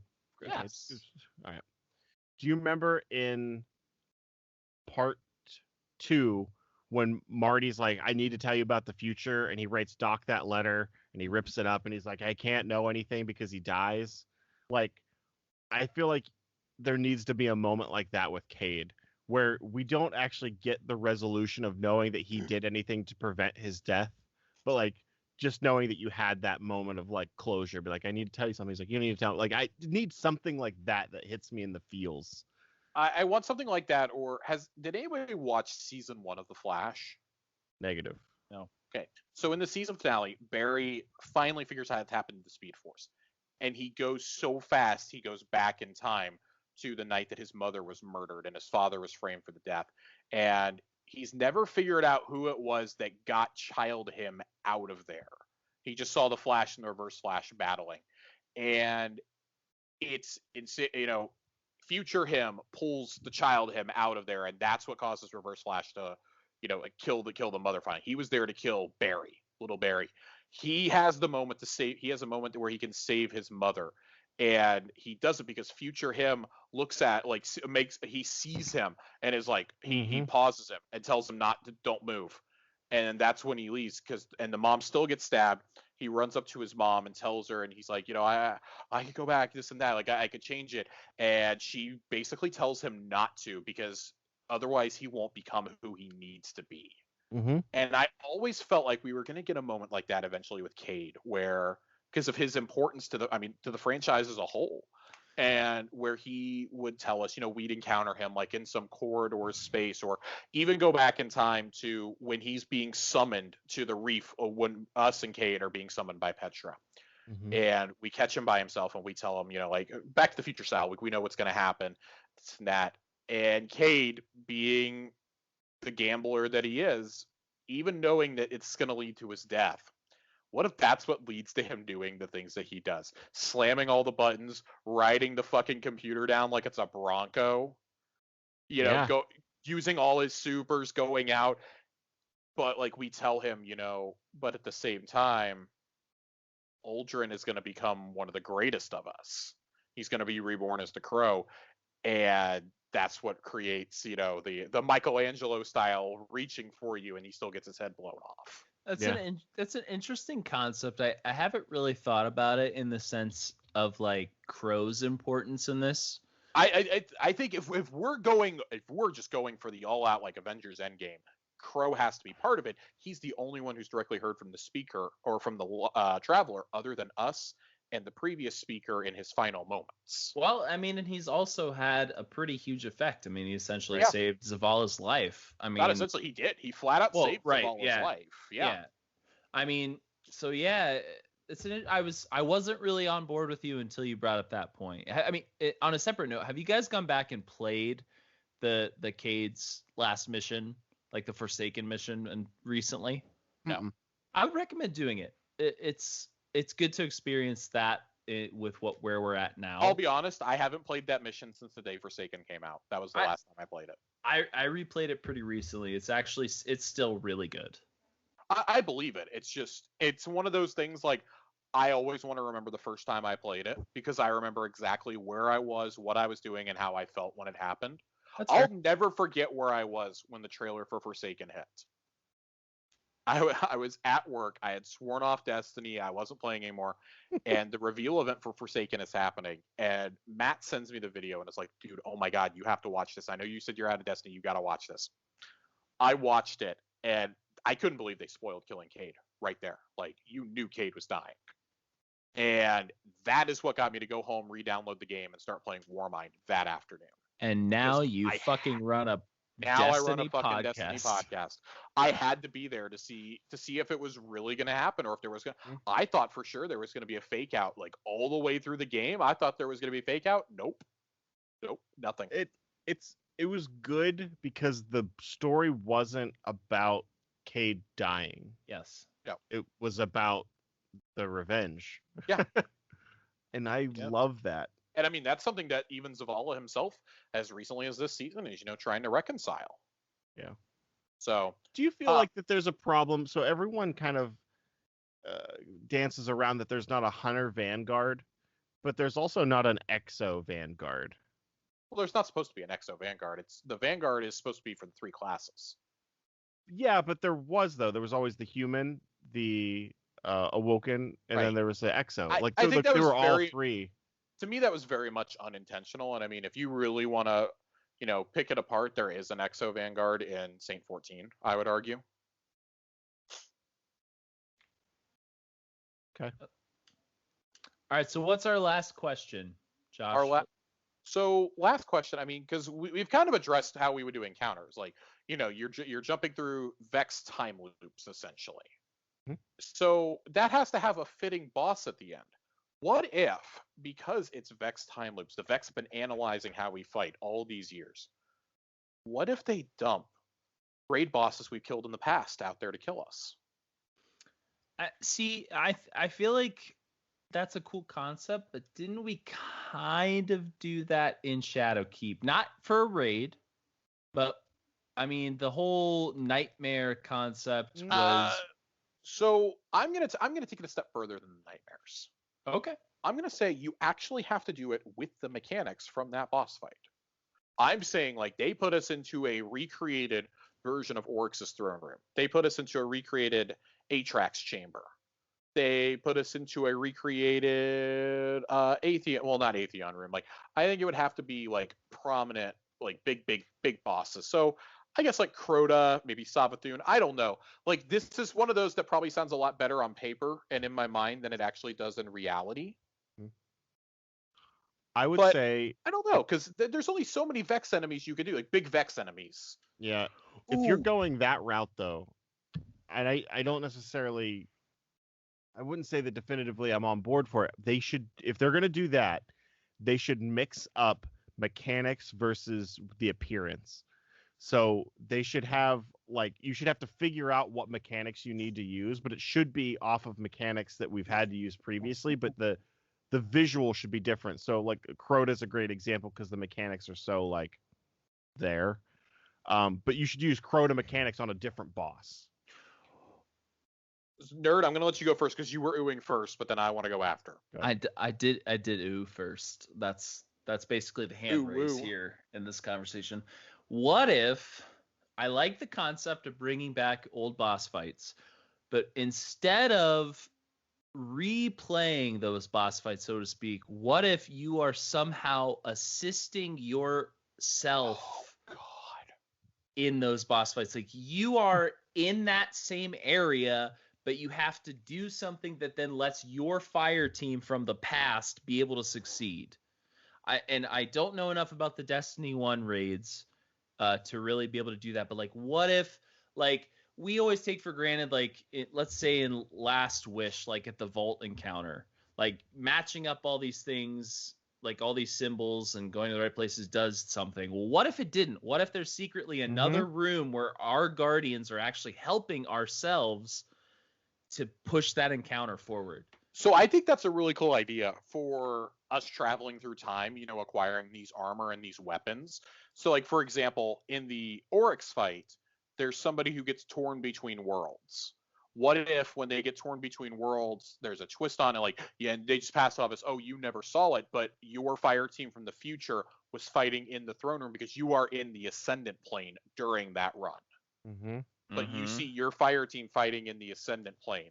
What if, like you said, the Vault encounter, the Queen's Walk even, like, you're fighting off just legions of enemies trying to kill you in the past. Like, the Vex are influencing the Vex, or even the Veil at this, like, what you reveal the Veil is behind the Vex for real, right? If we're going to the Vex homeworld, in my reality at least, they're behind it. They're manipulating past events to try and kill you in the past. And so, like, oh, they were the ones who, because we know darkness influenced Uldren, and darkness infused Uldren is what killed Cade. But they killed Cade because they thought that would derail you. and you see an opportunity to try and stop it, but when you do, it fucks up the timeline completely, and you have to let him die. Like things like that. I always felt that would make for like a good dungeon, for example. Like I'm just imagining past encounters now, like when everybody is trapped running in the final thing inside the Leviathan, when everybody's running the gauntlet. I was just thinking about that. You're the ones out there shooting orbs for them. We are on the same page, Josh. That is exactly the example. But if you drop in from above in Eater of Worlds and you're jumping down the rocks, taking shots at the boss while your past fire team is down there killing the boss. What if you have to shoot some sort of beam at the end of Crota whenever he's kneeling? Mm-hmm. And like that's why he's kneeling. It's not because. So I'm gonna take that. I'm gonna also take that a step further. So when we do that, we're in Crota's ascendant plane. Yeah. What if every time they kill like a wizard, you have to pick up like I would say like a rock or something that can shoot one of those beams or something like that. Shoot one of those beams, but what if you're having the sword at the exact same time that your past self is? Right. And you could listen to like an inverted version of the music, so the musical cues still make sense. Like you still have to listen for them. You could do a lot with that. I think there's really something there. When I get to a final boss, though, because I'm gonna take it back. I'm not gonna say let's do the raid boss there. I'm gonna say let's do the raid encounters in when we're skipping through time, when Ghost is leading us through the corridors, essentially. You get to the boss and like you finally find the end of the corridors. You get there and like that's the 9 are like waiting for you or something, or whoever's left of the 9, and like that's when Zur is like, I bring you a gift from the past, the present, and very well maybe the future. The legendary weapon, this and that, and before he can finish it, Zur is killed by the darkness, by the Veil, whoever it is. Like the long hypothesized 5th main race of Destiny. I do think we're seeing them before the end of D2. They come forward, and that's who you have to fight. Is the one that led Clovis Bray to create the Exos originally, the one that turned Crota and Oryx and his sisters into gods, basically created the Hive, the one that influenced the Vex to go on their rampage, the one that created and probably lives in the Black Garden ultimately, the one that ultimately set the Cabal and the Fallen against you unintentionally by attacking the Traveler time and time again, that engineered the destruction of Torabal, the Cabal homeworld, the creator of the Scorn, the creator of the Taken, etc. And it's an enemy unlike anything you faced before, because it's not of an enemy race. It's just like when you even read the lore, it just says question marks for race or something. Mm-hmm. And you have to fight it, but it fights using all the tactics it's seen in your past. So like it may have the ability to fly like Oryx. Maybe it can throw fucking flame spheres at you. It can shoot the beam a la Callus and Atheon. It can teleport you into an alternate reality, much like Atheon does in Vault. And they're like, it teleports 3 of you at random, and you have to do a puzzle to get back while the others are holding it down. That's from Vault. It's from the very first raid ever. Mm-hmm. You're doing that, like, oh, we have to pick up the artifact. I forget what it's called in the one you have to pick up in Vault when you're fighting the shield you have to pick up. Yeah, I don't know what it's called. The cleansing shield. You pick that up. Like maybe that plays a part in it. Like you're just building back. Like you got to run an artifact from Oryx. I don't know, like, and then like, wouldn't it be so cool if like hypothetically you're seeing past versions of yourselves, like pot-shotting from other parts of the arena whenever you go to do damage? Like you think you're not doing a whole lot, but then you see like copies of yourself out there that are shooting them. Like the Vanguard comes in to help you. Like, I don't know, the 9 pull, they cosmically pull Cade in, they pull the Iron Lords in. Like, just how cool it would be that everybody teams up together before you're sent back to your respective timelines. And then that's what starts the next era of Destiny. Love it. That's the end of Light and Dark. I don't know. The fucking Traveler just shows up out of nowhere. He winks. The Traveler Nova bombs itself onto the Veil. He just opens up its mouth and it's like a Pac-Man-esque thing. It just it explodes and reveals that it's like fucking Sephiroth, and One Wing Angel starts playing. Oh no. Get out of here. All right, we're getting out. Clearly, we've had enough to drink. Does anybody have any final thoughts on things they'd like to see in a raid or create a raid? So to recap, like the consensus that we have here is, it's Vex. Mm-hmm. In my reality, we're going to the Vex homeworld, and nerds, we're going to the Clock Tower. I think we both have kind of the same ideas for encounters, though. I mean, I would say across the board, we all have very similar concepts and very similar wants from. It's kind of just where it particular takes raid. place ultimately, where The setting is the only thing we really differ on, but I mean, we want the same things. Yeah. So, and then of course, you know, we're doing a time heist ourselves to get that sweet Age of Triumph armor, to get Gallarhorn, to get Icebreaker, to get whatever else we need. We have to acquire some piece of Golden Age tech that feels worthy of the name. We get fucking Rasputin with us. So I was gonna ask this question, and I don't have anything in mind, but I wonder if you guys do. Do you guys have a raid exotic in mind that we would get from this raid? Like it could be one I would say, unfortunately, just got put in the game. I would genuinely say it should be No Time to Explain. That makes sense. Because I think that would be a wink and a nod to the very beginning of the game when nothing made sense. But they did just bring it back with the Exo Stranger. I don't know. Like, for me, I think it would have to be a special weapon that is crafted. It is a pure darkness weapon. I'm not going to do this stasis bullshit. It's pure darkness or it's void, whatever you want to call it. And that is the only gun of its kind that will ever be in Destiny 2. But it may be a thing going forward in the future of the franchise. Like, it's our first experience with this. And, well, if you want to find out the mysteries behind where this gun came from, I guess you're going to have to keep playing when Light and Dark is over. I would want as close as you can get to like a quote unquote ray gun that is not a linear fusion rifle or a fusion rifle, but fires more like a kinetic gun. What if it's like a Vex head on the end of a gun that shoots a I would be okay, like, because they do a lot of really cool stuff. Sorry for mentioning Xeno twice, but like there's always like this cool thing in the middle of a exotic gun. I feel like if you took like the Vex belly with Vex milk in it and like put that in the center and like maybe a hand, like a Vex hand or something at the tip of it. But yeah, something like that. I was thinking so in Fallout, and specifically in Fallout 76, there's a mission where you actually use a robot's head as a weapon. And it shoots like this big deadly ray. I think that would be kind of cool. It's kind of a gimmick, but yeah. But something like that. I just don't want it to be like firing bullets, but I also don't want it to be like a fusion rifle, but some sort of hybrid. I'd like for it to be a weapon of either pure darkness or pure light. I would love if it was like the Traveler just ceased to exist and like truly exploded in like, I don't know, thousands or hundreds of thousands of more ghosts during this fight to go res new Guardians. And like we see the result of that after this, like, but they're resing them across the universe, not just on Earth. And it gifts one final weapon to us, a la how Zelda does in The Legend of Zelda, like the light arrows.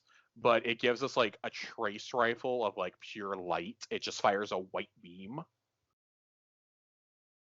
I don't know. Like, it's almost like a white divinity almost. Like, it just creates this bubble and, like, burns enemies or something to a crisp. Only works in raids. Josh just wants a cooler version of Divinity so he doesn't feel like such a bitch using If I'm still the Divinity bitch helpful. When the final raid is happening in, like, 5 years, I'm going to be very upset. If you raid with me, Josh, if I'm the Divinity bitch into my 30s, I'm going to have a problem. So everybody's got approximately 14 months to go get a Divinity. I got 2 kids, not it. I got 4, so fuck you. That's funny. None, 2, 4. Sounds like you're the Divinity bitch, Josh. Yeah, or get on it.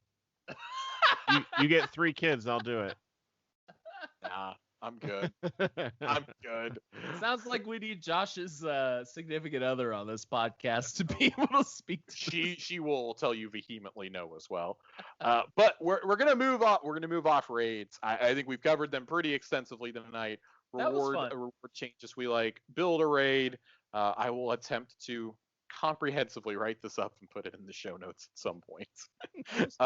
If not, well, you all already listened to it. We're going to do one final thing before we get out of here tonight. We're going to combine Lore Corner and our exotic reading. That went over pretty well last week. Everybody seemed to really enjoy it. So we're going to see if I can stump you guys again. Yes. I will give you one hint when I finish reading this. You will get one hint, and that's it. All right, you're reading Maybe it. two. This is the lore from the weapon or armor. So, the flavor text says, Tallulah Fairwind never turns down a dare. It's Saint 14's idea more than mine, the speaker said. Tallulah leaned against the wall, her arms tightly crossed. That guy has a lot of ideas, it seems like. Would you consider it? She tilted her head to look into the sky, as if imploring the traveler for patience. Listen, she said, and dropped her chin again. Organizing all the hunters in the system doesn't make sense. The whole idea of being a hunter is about, she struggled to find the right word. Disorganization, the speaker supplied dryly. Haha, there was no amusement in the laughter. It's about freedom, independence. You look like a warlock, so you wouldn't understand.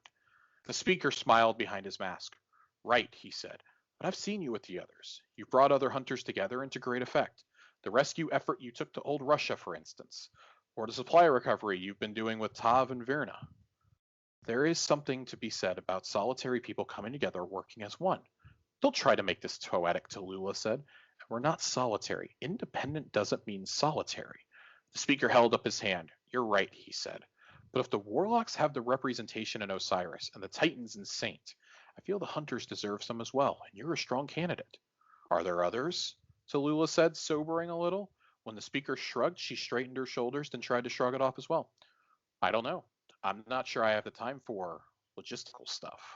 Well, I thought you might be up for the challenge, the speaker said, because it would be a challenge given your schedule. A daring endeavor, even. Tallulah was suddenly dead serious. So it's a dare, speaker? It might be. So, your hint is this is a piece of armor. And it's a hunter piece of armor. Yeah. I was gonna say it's a hunter piece. Those are the two pieces. Those are the two clues that you get. I might give you one more, depending on how these go. After you've both had two, you each get 3 guesses. After you've both had 2, I'll decide if I'm giving you a third one or not. If you've gotten too close.